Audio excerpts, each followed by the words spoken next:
안녕하세요. 커피앤톡입니다. 오늘도 와주셔서 감사드리고요. 바로 사연 읽어보겠습니다. 어려서부터 저희 집은 형편이 썩 좋지 않았어요.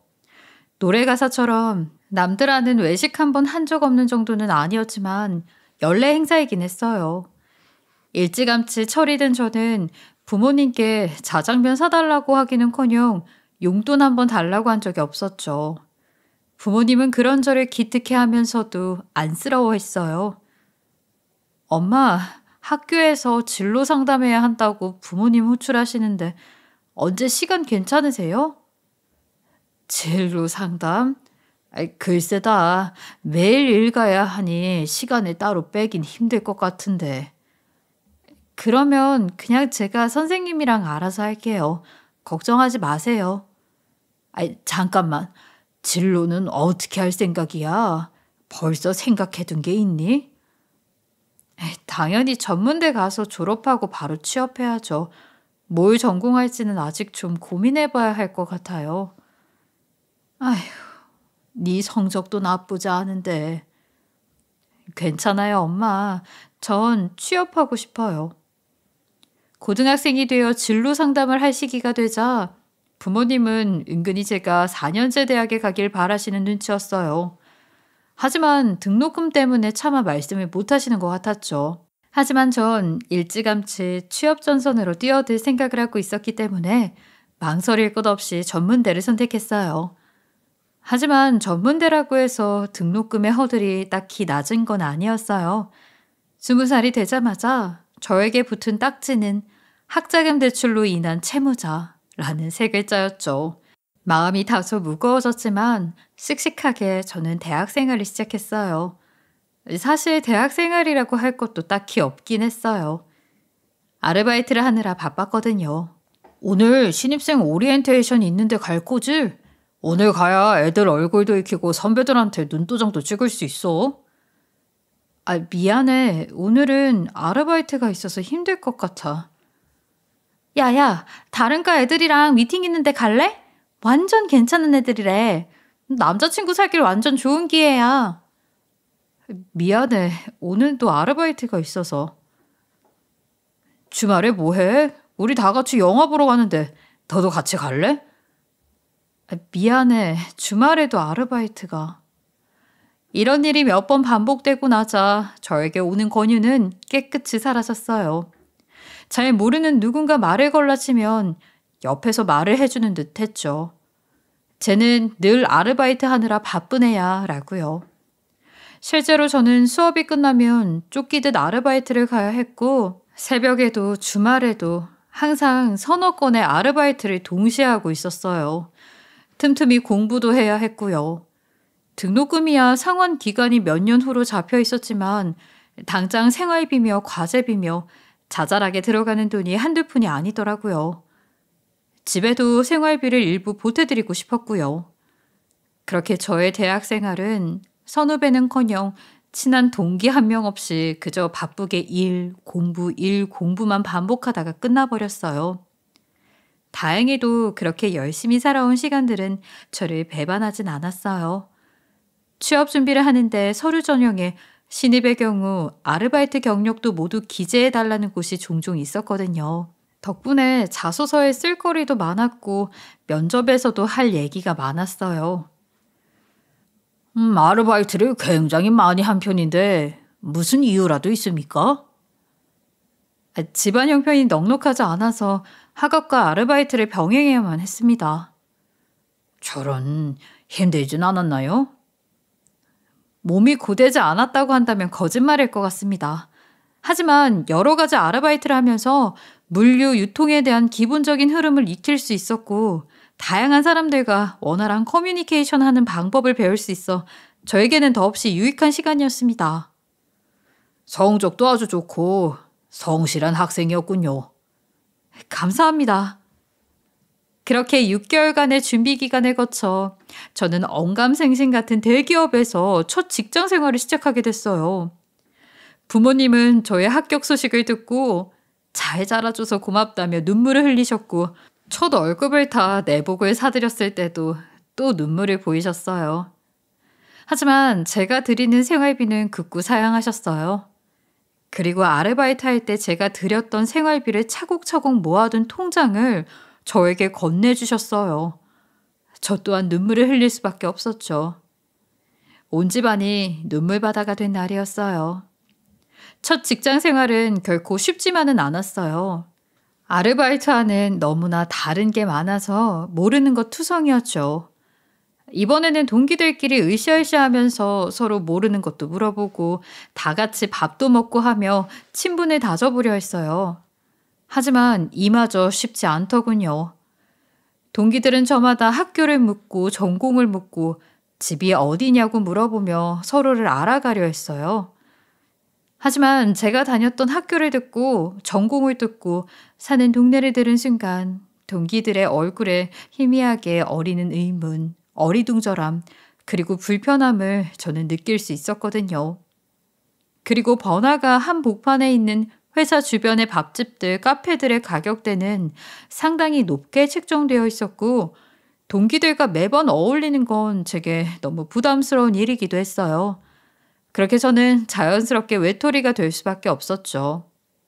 어느 순간 동기들이 저와 식사 한 끼 하는 것조차 불편해한다는 걸 느낀 후 저는 눈치껏 점심시간이면 빠져나와서 매일 혼자서 밥을 먹었어요. 사내 식당이 있어서 다행이었어요.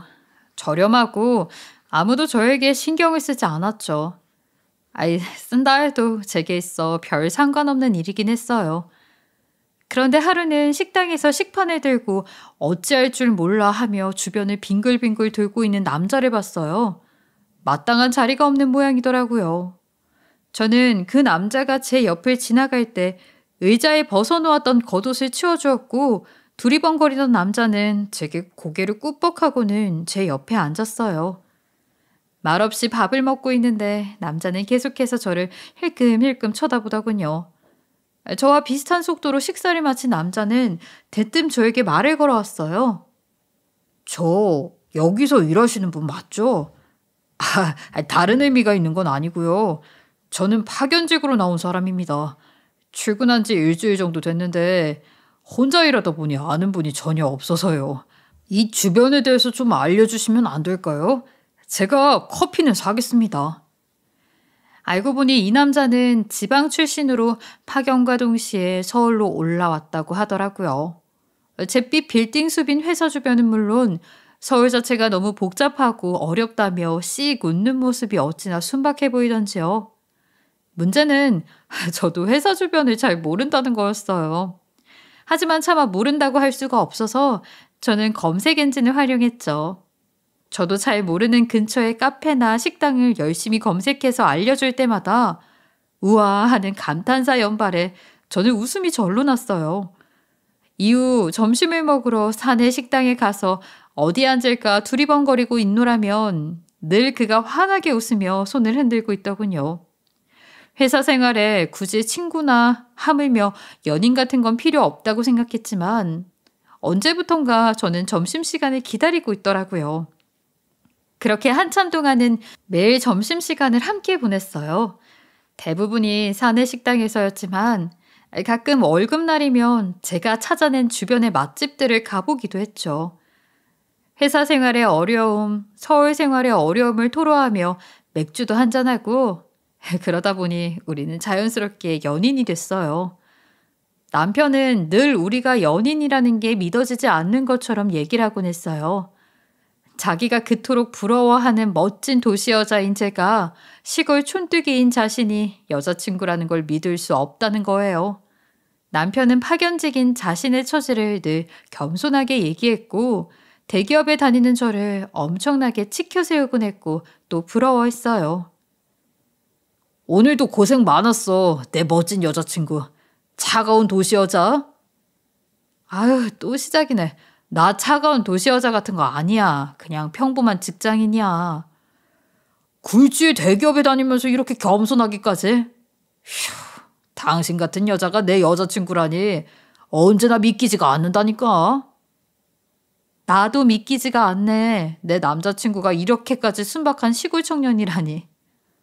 순박하긴 그냥 촌뜨기 파견직이지. 다른 남자들은 이런 경우 자격지심에 삐뚤어지거나 화를 내기도 한다던데 이런 모습은 더더욱 저를 그이에게 끌리게 만들었죠. 요즘 시대에 이렇게 순박한 사람을 만나기란 정말 쉽지 않을 거라는 생각이 들었거든요. 남편은 파견 근무가 끝나는 날 저에게 프로포즈를 했어요.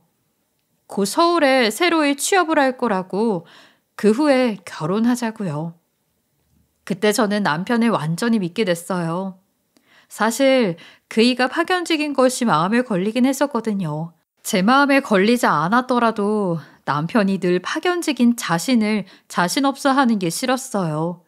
그런데 서울에 새로 일자리를 잡겠다고 먼저 얘기를 해주다니 이 사람도 나에게 진심이구나 하는 생각에 저는 믿을 만한 사람과 결혼을 하게 되는 거라고 단 한순간도 믿어 의심치 않았어요. 남편의 취업은 생각보다 빨리 이루어졌어요.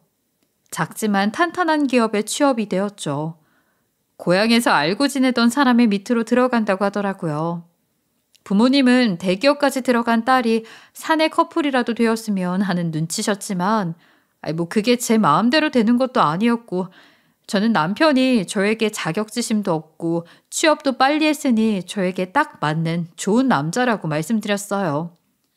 물론 부모님은 애초에 반대할 생각이 있으셨던 건 아니었고 그냥 제 마음 어딘가에서 부모님을 만족시키는 결혼을 해야 한다는 생각이 있었나 봐요. 우리가 어디 네 결혼 반대할 입장이나 되겠니? 그 패나 안 끼치면 다행이지. 아이 참 엄마도 무슨 말씀을 그렇게 하세요. 엄마 아빠가 저한테 패를 끼치실 일은 없어요. 그냥 온 마음 다해서 축하해 주시면 돼요. 그래, 엄마는 정말 너무 기쁘구나. 아빠도 마찬가지 마음일 게야. 어머니는 남편이 너무 순한 것 같아서 도리어 걱정이라고 하셨을 정도였죠. 우리 두 사람 다 친구가 많지 않았고 남편도 간소한 식을 원했기에 결혼식은 양가 친척만 모시고 조촐하게 진행이 되었어요. 지금 생각하면 동네 사람, 회사 사람 한 명 안 부른 걸 이상하게 생각할 법도 했는데 그때는 전혀 이상하게 생각하지 못했어요. 우리 둘 다 근검절약이 필요할 때라 저도 화려한 결혼식은 원하지 않았거든요. 그때는 그저 의견이 잘 맞아 다행이라고만 생각했죠. 그렇게 우리는 부부가 되었어요. 이제 점심은 평생 함께 먹자는 둘만의 약속도 했죠. 당신 취업 도와주신 상사분께 감사 인사라도 드려야 하는 거 아니야? 언제 한번 집으로 모셔서 식사라도 대접할까? 아니야. 굳이 그럴 필요까지 없어. 친한 사이라서. 무슨 소리야. 친할수록 더 잘해야지. 평소에 좀 바빠. 혼자서 애를 키우거든. 내가 열심히 일하면 되지 뭐. 밥도 내가 한번 따로 사드릴게. 그때는 지방에서 아이까지 데리고 상경한 싱글데디라니 힘들겠다 하고 그냥 넘어갔죠. 그런데 이 상사 때문에 우리의 결혼 생활은 시작한 지 얼마도 되지 않아 삐걱이기 시작했어요. 남편이 새로 취업한 회사가 너무 작아서인지 혹은 상사와의 친분 때문인지 공과 사의 구분이 전혀 안 되는 것 같더라고요. 특히 남편의 상사는 취업을 시켜준 건 고마운 일이었지만 남편이 순박하고 정 많은 성격이라는 점을 이용해 사적인 일로 계속 남편을 부려먹는 것 같았어요. 처음에는 자잘한 심부름으로 시작됐어요. 하지만 이 자잘한 심부름이 나중에는 평일과 주말을 가리지 않고서 발생한다는 점이 아무래도 좀 이상하더라고요. 자기야, 나 좀 나갔다 올게. 왜? 어디 가는데? 우리 이따가 산책하고 영화 보기로 했잖아. 영화표도 벌써 다 예매해놨는데? 상사가 불러서 상사 집에 갔다가 회사에 좀 가봐야겠어. 뭐? 오늘은 주말이잖아. 심지어 상사 집에 간다고? 완전 사적인 일로 또 부르는 거 아니야? 거절해. 에이, 그래도 상사가 시키는데 어떻게 거절을 해. 그리고 오죽하면 나한테 부탁하겠어? 아니, 그 사람은 친구도 없대? 오늘은 또 무슨 일인데? 이런 식의 말다툼이 매주마다 이어지자 저는 조금씩 지쳐갔어요. 아무리 봐도 부탁을 하는 상사도 매번 그 부탁을 들어주는 남편도 도가 지나치지 않나 하는 생각이 들더군요. 한 번은 시댁이 김치 공장을 한다는 걸 잘 알고 있는지 고향에 가서 김치를 가져다 달라고 하는 거예요. 저는 슬슬 부하가 치밀어 남편에게 화를 냈어요. 상사의 태도도 태도였지만 결국 그때마다 무조건 알았다고 하는 남편에게도 문제가 있다고 느꼈거든요. 당신 나랑 얘기 좀 해. 지금 당장. 지금?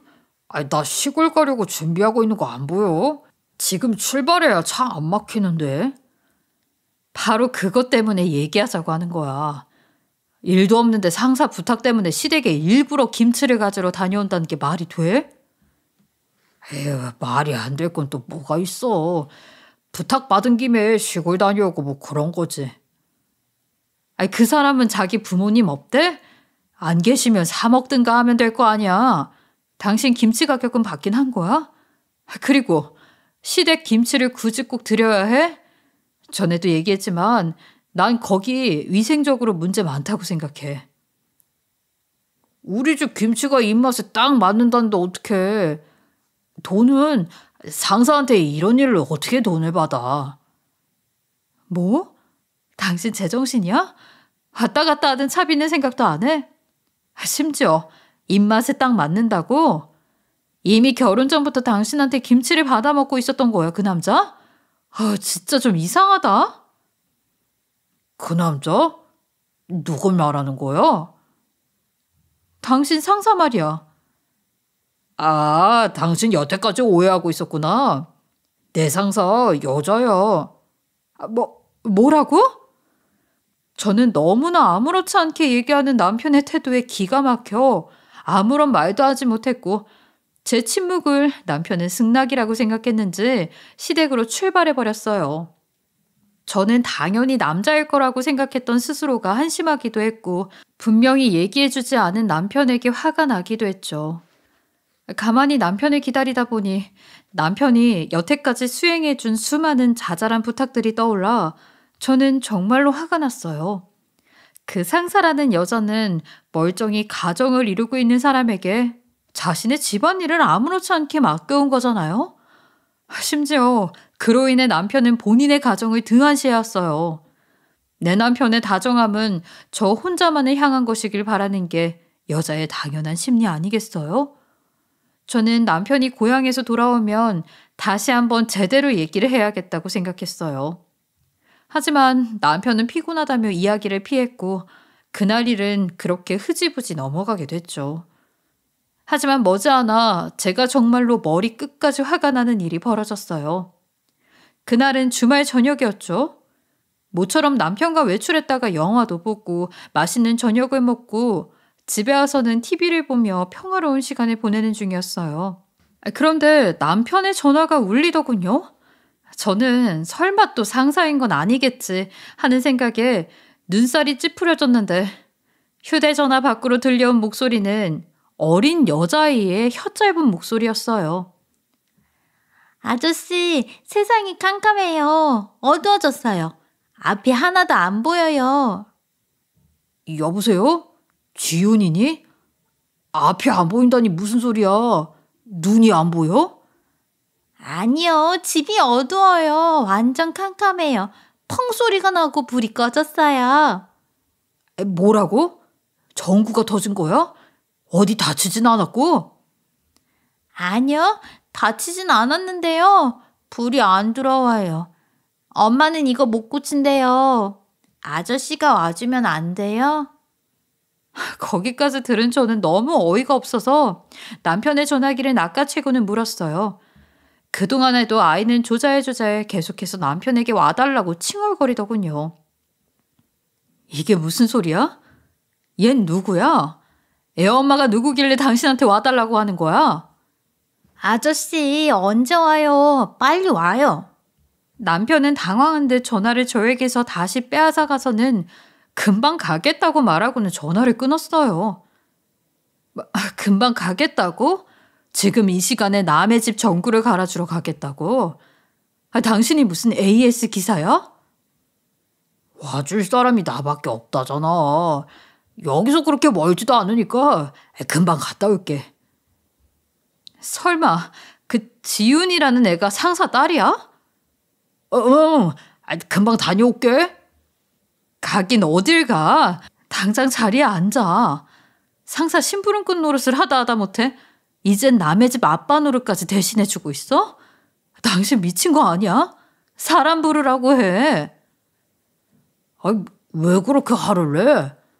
혼자서 애 키우는 상사가 불쌍하지도 않아? 모르는 사이도 아니고. 당신 이렇게 매정한 사람인 줄 몰랐네. 집도 가까운데 이웃처럼 지내도 모자랄 판에.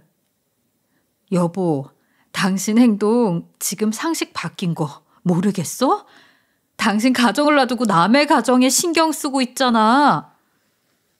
남이 아니라 내 상사라고. 이웃이라도 그러네.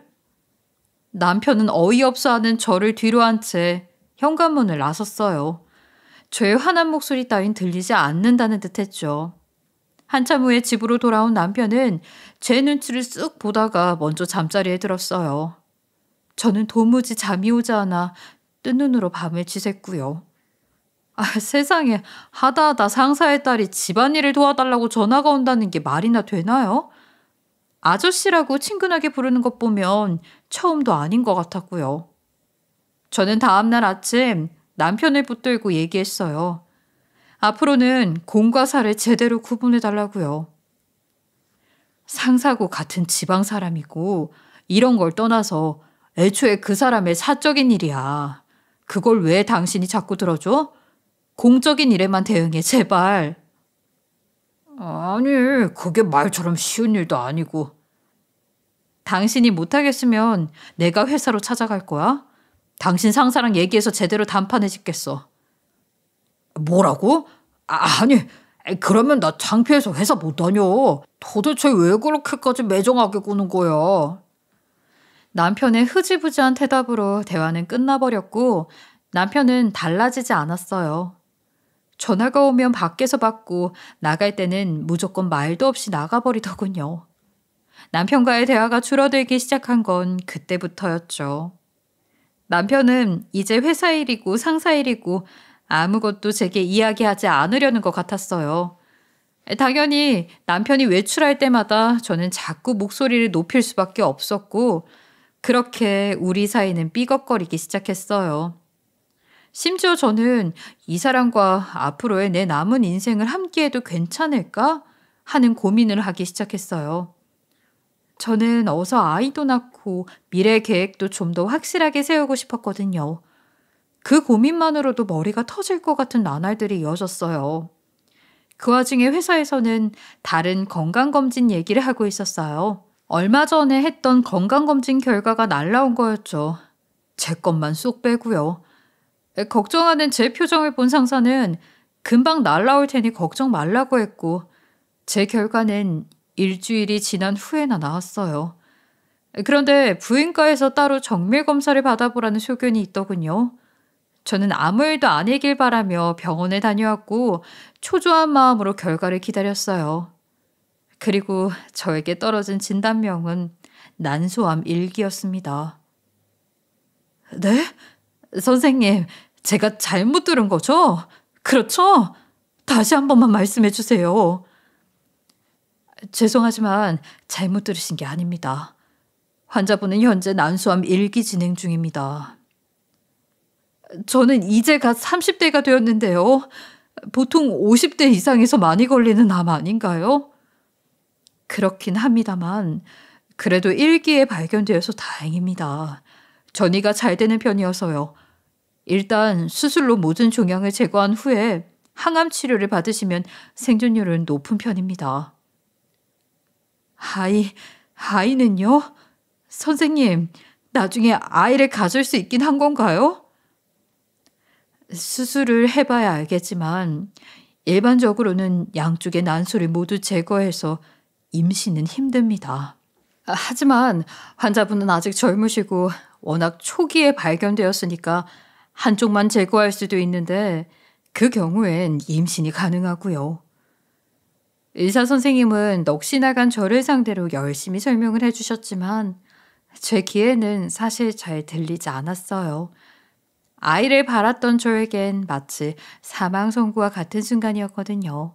하늘이 무너지는 것만 같더군요. 저는 절망적인 마음으로 집에 돌아왔지만 집에는 아무도 없었어요.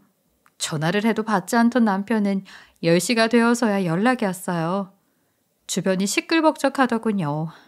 남편은 말을 얼버무리려 했지만 뒤에서 들려오는 아이의 목소리로 저는 남편이 어디 있는지 짐작할 수 있었어요. 제가 절망의 바다에 빠져 허우적거리며 숨막혀하는 동안 남편은 상사의 집에서 지윤이라는 아이의 생일 파티에 참석해 있었던 거예요. 전 이 사람의 아이를 가지기 전에 암이 발견된 것이 차라리 다행이라는 생각마저 들더군요. 더 이상 제 인생의 중요한 문제를 이 사람과 얘기해봤자 아무런 소용이 없겠다고 느껴졌어요. 며칠간 고민하고 회사와도 상담한 결과 저는 사직서를 냈어요. 치료가 얼마나 걸릴지도 모르는 상황에서 병가를 내고 무작정 자리를 비우는 건 회사에 너무 민폐일 것 같았거든요. 어차피 병가를 낼 수 있는 기간에도 제한이 있었고요. 회사를 다닌 경력도 있으니 살아남으면 어떻게든 재취업은 할 수 있을 거라고 생각했어요. 일단은 살아남는 게 우선이라고 생각한 거죠.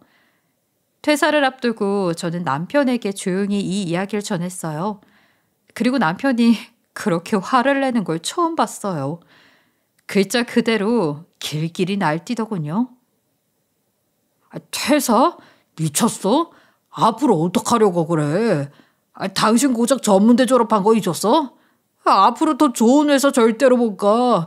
완전히 망한 거잖아.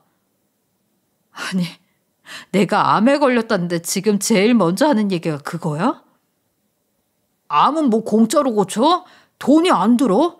복권이라도 되지 않고서야. 앞으로 생활비는 어떻게 할 건데? 아프면 그거 이용해서 최대한 오래 붙어 있어야 할 거 아니야. 당신이 버는 돈 있잖아. 보험도 있고. 그걸 어떻게든 아껴 쓰면. 말도 안 되는 소리 좀 하지 마. 당신이랑 나랑 연봉 차이가 얼마였는데 그게 어떻게 메꿔질 거라고 생각해? 당신 나 엿먹이려고 그런 거지? 맞지? 아니, 내가 왜 당신을 엿먹여? 우리 연봉 차이가 그거랑 대체 무슨 상관인데? 됐어. 그냥 이 기회에 갈라서자. 남편은 제가 퇴사한 게 자신을 엿먹이려는 수단이라고 생각하더군요. 부인인 제가 남편을 엿먹이려는 이유가 대체 뭐가 있을까요? 심지어 퇴사 이유는 암에 걸려서 투병을 위해서였는데 말이죠. 제가 꺼낸 암 이야기는 감기만도 못한 수준의 이야기가 되어버렸어요.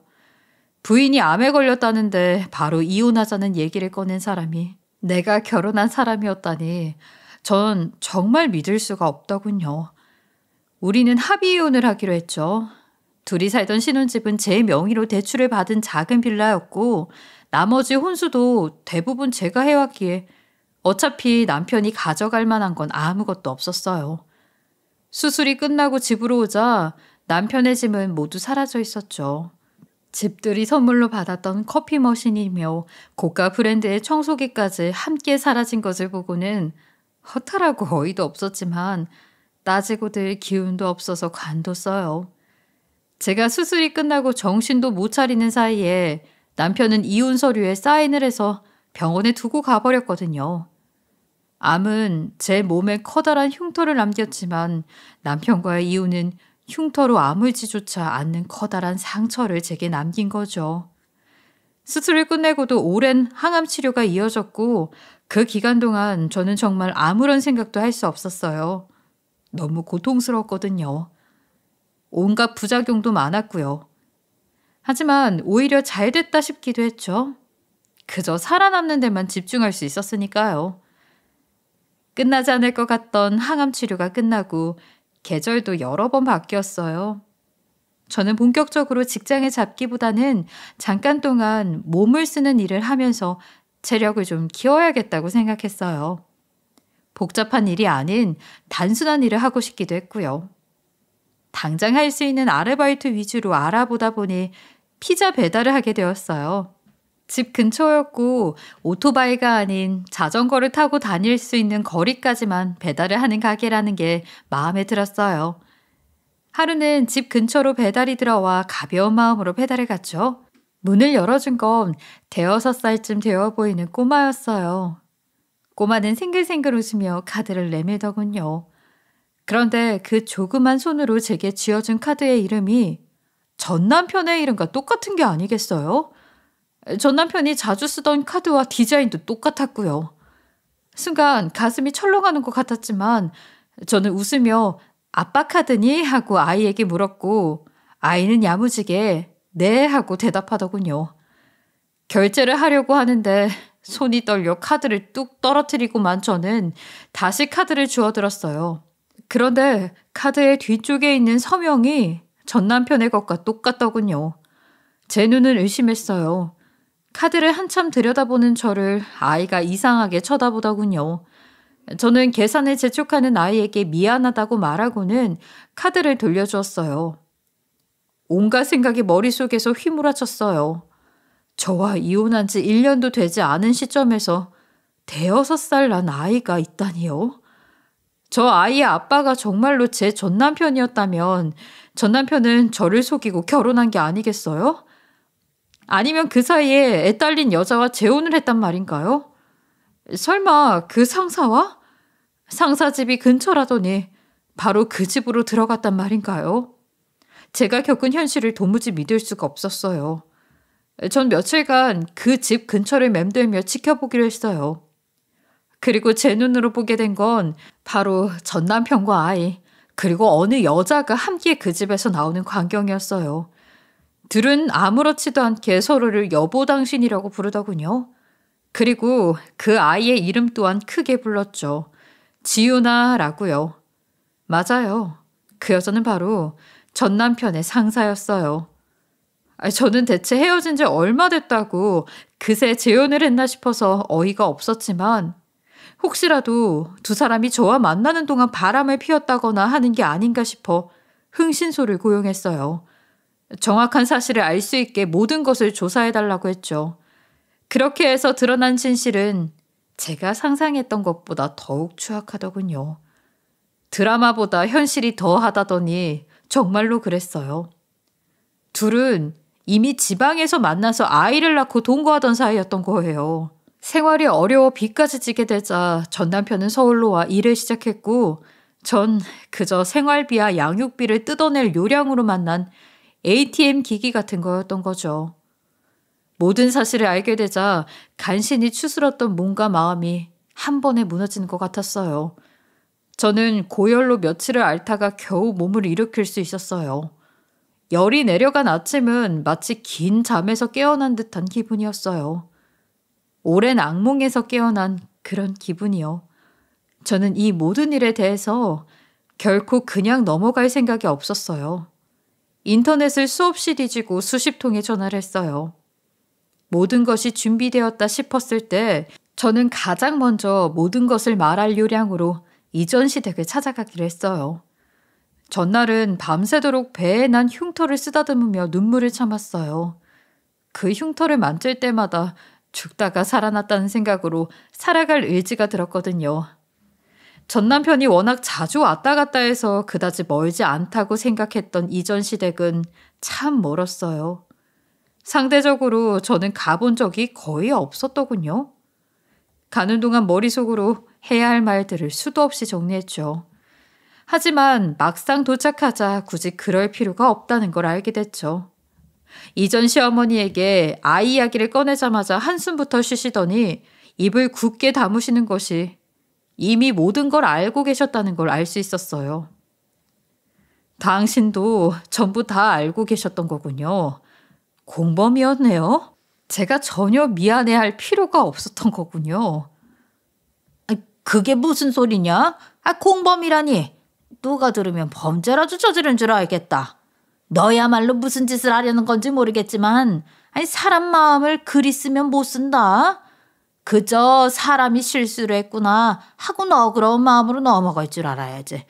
어린애가 무슨 죄가 있겠니? 실수요? 그 사람이 한 건 실수가 아니에요. 범죄가 맞아요. 사기죠. 전 피해자고요. 애는 죄가 없지만 그 사람에게는 명백한 죄가 있어요. 당신도 그렇고요. 아, 그리고 방조죄랑 식품위생법이라고 들어는 보셨어요? 알고는 계세요? 전 사실 이미 식품안전정보원에 민원을 넣은 상태였어요. 이전 시댁이 운영하는 김치 공장은 위생에 심각한 문제가 있었거든요. 전 그걸 제 눈으로 보고 난 이후부터 알고는 도저히 이전 시댁 김치를 먹지 않았었고요. 집불도 가진 게 없는 전 남편에게 가장 큰 타격을 입히는 건 이전 시댁의 김치 공장을 멈추게 하는 것 외에는 별다른 방법이 없을 것 같더라고요.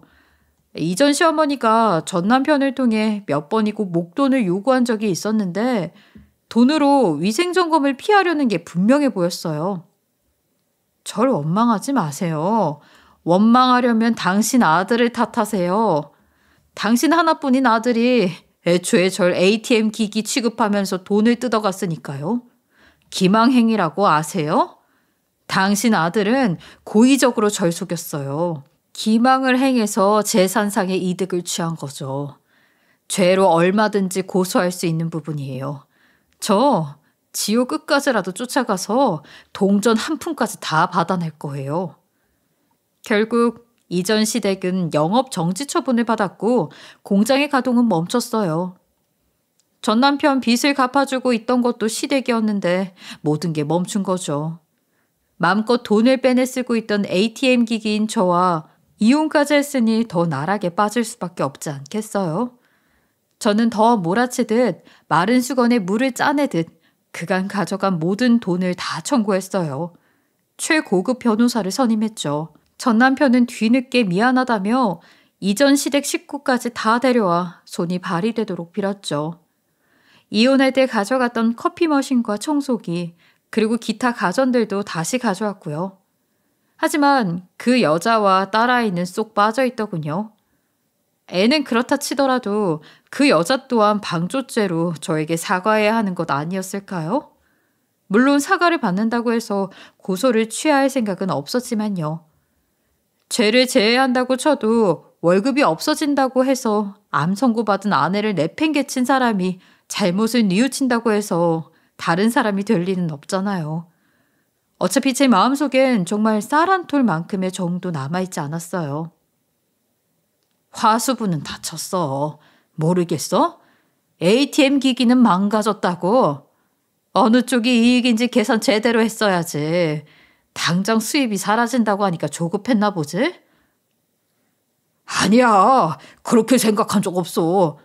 우리 함께한 시간이 있잖아. 그러니까 제발 고소만은 취하해주라.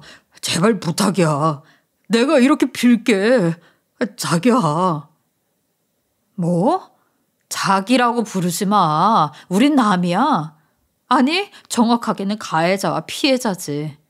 함께한 시간? 당신은 나와 함께한 시간보다 그 여자랑 당신 딸이랑 함께한 시간이 더 많지 않겠어? 툭하면 그 집으로 갔었잖아. 그거야. 피가 섞인 딸이 있다 보니 어쩔 수가 없었어. 당신이 이해 좀. 이해? 피해자한테 지금 이해를 바라는 거니? 너 머리가 나쁜 거야? 아니면 멍청한 거야? 애초에 사기를 치지 말았어야지. 이제 너 버는 돈 동전 하나까지 다 낼 거야. 나한테 가져간 돈 다 갚을 때까지 숨도 못 쉬고 살아야 할 거야. 빌어 먹일 식구도 많은데 머리가 안 돌아가면 몸이라도 써서 좀 더 열심히 살아.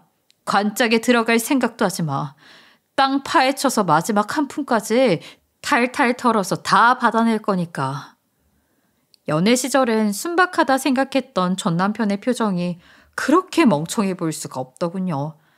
결국 이전 시댁은 공장도 집도 압류가 들어가 모두 경매에 넘어갔어요. 제게서 가져간 돈이 제 생각보다 참 많더라고요. 모든 증거가 너무 뚜렷하게 남아있었어요. 이 역시 전 남편이 멍청했던 건지 아니면 저를 그만큼 우습게 봤던 건지는 모르겠지만요. 아주 가끔 마음이 약해질 때가 있어요. 길을 가다 고만고만한 나이에 애를 볼 때요. 하지만 이혼을 하지 않고 전 남편과의 사이에서 아이를 낳았다가 이 모든 사실이 뒤늦게 밝혀졌을 거라고 생각하면 너무 끔찍하기 때문에 전 마음을 다시 잡을 수가 있어요. 그리고 또 하나 투병 생활을 떠올려요. 피를 철철 쏟아내며 걸을 힘조차 없는 고통을 겪는 순간 제게 날라왔던 이혼 서류를 떠올려요. 다들 돌다리도 꼭 두들겨보고 건너시길 바라요. 믿었던 돌다리가 쑥 하고 가라앉아 깊고 깊은 물속으로 빠져 허우적대는 그 느낌은 아무도 모르셨으면 좋겠네요. 저의 서글픈 긴 이야기 들어주셔서 너무 감사합니다. 지금까지 커피앤톡이었습니다. 오늘도 끝까지 함께 해주셔서 감사하고요. 다음 영상으로 또 찾아뵙겠습니다.